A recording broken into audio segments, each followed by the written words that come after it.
নিশ্চিতভাৱে যোৱাকালি দিনটোত তামোলপুৰ জিলাৰ কালা নদীৰ বুকুৰ যি মহল আছে মহলত যি এক হৃদয়স্পৰ্শী ঘটনা সংঘটিত হৈছে।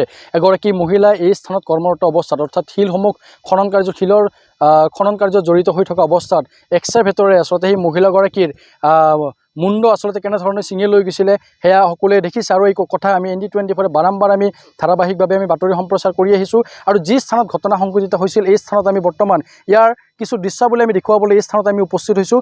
চাওক, প্ৰথমতে আপোনাক দেখিব যে এই নৈখনত কেনেধৰণৰ খনন কাৰ্য চলোৱা হৈছে। ইয়াত যদি আপুনি যদি চায় চৰকাৰৰ যিসমূহ নীতি নিয়ম আছে সেই গোটেই নীতি নিয়ম জলাঞ্জলি দি ইয়াত নিজস্বভাৱে তেওঁলোকৰ নিজৰ নীতি নিয়ম ইয়াত তেওঁলোকে প্ৰচলন কৰি এনেধৰণে আচলতে দিনে নিশাই তেওঁলোকে ইয়াত আচলতে খনন কাৰ্য চলাই গৈছে।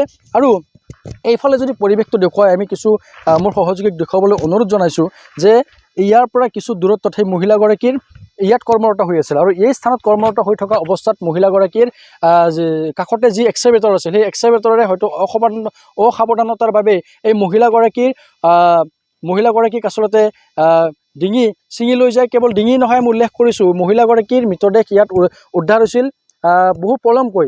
ইয়াৰ পূৰ্বে মহিলাগৰাকীৰ মুণ্ড ক'ত আছে তাক লৈ কিন্তু এটা হাহাকাৰ পৰিৱেশৰ সৃষ্টি হৈছিল। কাৰণ সেই এক্সকাভেটৰখনে গমেই নাপালে যে ইয়াত এগৰাকী মহিলা নিহত হৈছে। এগৰাকী মহিলাৰ মুণ্ড ইয়াৰ পৰা উঠি গৈছে। হয়তো এক্সকাভেটৰখনে ইয়াৰ পৰা মুণ্ড ছিঙি ইয়াৰ পৰা প্ৰায় 200 মিটাৰ দূৰত্বত শিলৰ লগত সেই মুণ্ড গুচি গৈছিল আৰু তাতে পৰি আছিল সেই মহিলাগৰাকীৰ যি ইয়াৰ মুণ্ড। আৰু তাৰ পিছত এই স্থানত আজি পুৱাৰ ভাগত যেতিয়া আমি ইয়াত আহি উপস্থিত হৈছোঁ ইয়াত কিন্তু কোনো এগৰাকী লোক নাই। ইয়াত আপুনি যদি চায় বন বিভাগৰ লোকেই হওক মহলৰ লোক হওক আজি কিন্তু কোনো লোক কিন্তু এই স্থানত আহি উপস্থিত হোৱা নাই। আৰু যোৱাকালি নিশাও ইয়াত বন বিভাগৰ লোক আহিছিল নে নাই কিন্তু এটা সন্দেহৰ কথা। কাৰণ আমি যি কথা একাংশ লোকৰ পৰা আমি লাভ কৰিছোঁ যে ইয়াত কোনো ধৰণৰ তেনেকুৱা লোক ইয়াত আহি উপস্থিত হোৱা নাছিল। অঞ্জনা দাস যিগৰাকী মহিলাৰ ইতিমধ্যে মৃত্যুবৰণ কৰিলে, অঞ্জনা দাসৰ পৰিয়াল গৃহত আমি পুৱাৰ ভাগত উপস্থিত হৈছিলোঁ। আমি দেখিছোঁ হয়তো সেই মহিলাগৰাকীয়ে দীৰ্ঘদিন ধৰি এই মহলত কৰ্মৰত হৈ আছিলে। এই অঞ্জনা দাসে হয়তো নিজৰ পেটৰ তাৰণতে হওক বা নিজৰ পৰিয়ালটোক পোহপাল দিয়াৰ ক্ষেত্ৰত এই মহলত তেওঁ নিয়োজিত হৈ আছিলে। কিন্তু এই যিসকল মহলত থকা যিসকল লোক আছে এই লোকসকলৰ কথা কিন্তু আমি উল্লেখ কৰিব লাগিব।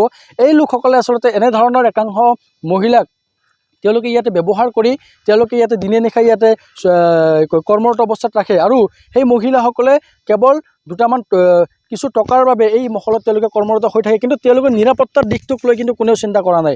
আৰু ইয়াৰ পৰিৱেশখিনি আমি কৈছোঁৱে যে ইয়াৰ পৰিৱেশখিনি উদঙাই দিছে যে ইয়াত কেনেধৰণৰ ভয়াৱহতাৰ ইয়াত আচলতে খনন কাৰ্য চলে দিনে নিশাই।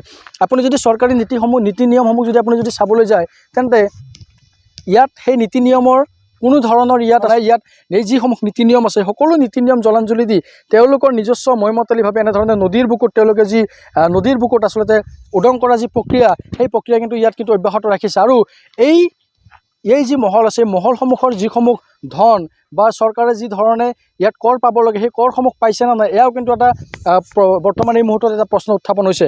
আনহাতে আমি একাংশ যিসকল লোক ইয়াত জড়িত হৈ আছে হয়তো সঠিকভাৱে ইয়াত একাংশ লোকৰ আশীষ পুষ্ট ধন্য একাংশ লোকে এই স্থানত তেওঁলোকে খনন কাৰ্য চলাই গৈছিলে। আৰু যোৱাকালি যেতিয়া মহিলাগৰাকীৰ ইতিমধ্যে আজি মহিলাগৰাকীৰ মৃতদেহ মৰণোত্তৰ পৰীক্ষাৰ বাবে প্ৰেৰণ কৰা হ'ব। মহিলাগৰাকীৰ ইতিমধ্যে মই উল্লেখ কৰিছোঁ প্ৰায় 3টা টুকুৰা হৈছে। মহিলাগৰাকীৰ হাত, মহিলাগৰাকীৰ মুণ্ড, তাৰ আন যি অংশখিনি আছে দেহৰ অংশ এই গোটেইখিনি অংশ কিন্তু ছিন্ন বিচ্ছিন্ন হৈ পৰিছিল। আৰু তাৰপিছত আজি এই স্থানত আমি ইয়াৰ পৰিৱেশখিনি দেখুৱাবলৈ উপস্থিত হৈছোঁ যে কেনেধৰণে ভূটানৰ পৰা বৈ অহা কালা নদীৰ বুকুত দীৰ্ঘদিনে ইয়াত খনন কাৰ্য অব্যাহত আছে। আৰু অবৈধভাৱে নিশাৰ ভাগতো কেনেধৰণে ইয়াত এক্সকাভেটৰেৰে আচলতে এই গোটেই নদীখনত এটা যি উদং কৰা প্ৰক্ৰিয়া সেই প্ৰক্ৰিয়াটো অব্যাহত ৰাখিছে। আৰু কৈছোঁৱে যে বৰ্তমান কোনো লোক ইয়াত নাই।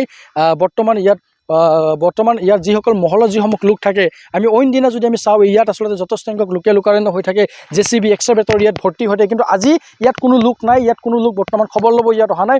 কাৰণ যোৱা নিশাৰ ঘটনাৰ পিছত হয়তো তেওঁলোকেও এই যি নীতি নিয়মখিনি তেওঁলোকে বিগত দিনসমূহত কেনেধৰণে জলাঞ্জলি দি আহিছিল তাৰ প্ৰতি গম পাই হয়তো ইয়াত কোনো লোক কিন্তু আজি ইয়াত উপস্থিত হোৱা নাই। এটা বন বিভাগৰ লোক, এটা বিয়োগাম বিভাগ আছে, বিভাগৰ কোনো লোককে কিন্তু আমি এই মুহূৰ্তত ইয়াত আহি ইয়াৰ স্থানটো পৰিদৰ্শন কৰা কিন্তু আমি দেখিবলৈ পোৱা নাই।